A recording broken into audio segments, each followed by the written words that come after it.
ಎಲ್ಲ ಮಾತರೆ ನಾಡಿನ ಜನತೆಗೆ 7.5 ಕೋಟಿ ಜನತೆಗೆ ಮತ್ತು ಭಾರತದ ಎಲ್ಲ ನಾಗರಿಕರಿಗೆ ಈ ಶುಭ ಸಂದರ್ಭದಲ್ಲಿ ತಮ್ಮ ಮುಖಾಂತರ ನಾನು ಹೃದಯಪೂರ್ವಕವಾದಂಥ ಶುಭಾಶಯನ ತಲುಪಿಸ್ತಾ ಇದ್ದೇನೆ.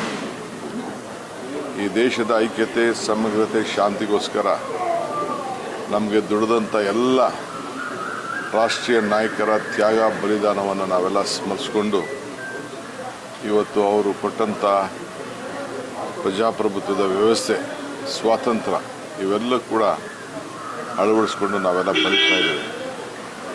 ಇಂದಿನ ಸಂದರ್ಭದಲ್ಲಿ ಪ್ರಪ್ರಥಮವಾಗಿ ನಾನು ಈ ರಾಜ್ಯದ ಮುಖ್ಯಮಂತ್ರಿಯಾಗಿ, ಜನರ ಒಬ್ಬ ಸೇವಕನಾಗಿ ಇವತ್ತು ಈ ರಾಷ್ಟ್ರಧ್ವಜವನ್ನು ರಾಜ್ಯದ ಜನತೆಯ ಪರವಾಗಿ ಆಚರಿಸಲು ಸಿಕ್ಕಿರೋದು ನಮ್ಮೆಲ್ಲರ ಭಾಗ್ಯ.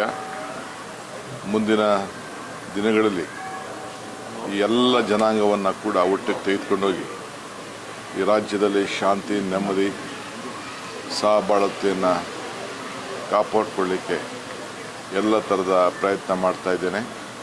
ನೀವೆಲ್ಲರೂ ಕೂಡ ಪುಟಾಣಿ ಮಕ್ಕಳಿಂದ ಹಿಡಿದು ಹಿರಿಯರವರು ಕೂಡ, ಮಠಾಧೀಶರಿಂದ ಹಿಡಿದು ಎಲ್ಲ ಅಧಿಕಾರಿಗಳು, ನಮ್ಮ ರಕ್ಷಣೆಯನ್ನು ಮಾಡ್ತಾ ಇರೋಂಥ ಎಲ್ಲ ನನ್ನ ಸೈನಿಕ ಬಂಧುಗಳು, ಕಾರ್ಮಿಕರು, ರೈತರು, ಎಲ್ಲ ವರ್ಗದವರು ಕೂಡ ಈ ಸಂಭ್ರಮವನ್ನು ಆಚರಣೆ ಮಾಡಿ ಈ ದೇಶಕ್ಕೆ ಶಾಂತಿಯನ್ನು ಮೂಡಿಸಬೇಕು ಅಂಥೇಳಿ ನಾನು ಪ್ರಾರ್ಥನೆ ಮಾಡ್ತಾಯಿದ್ದೀನಿ.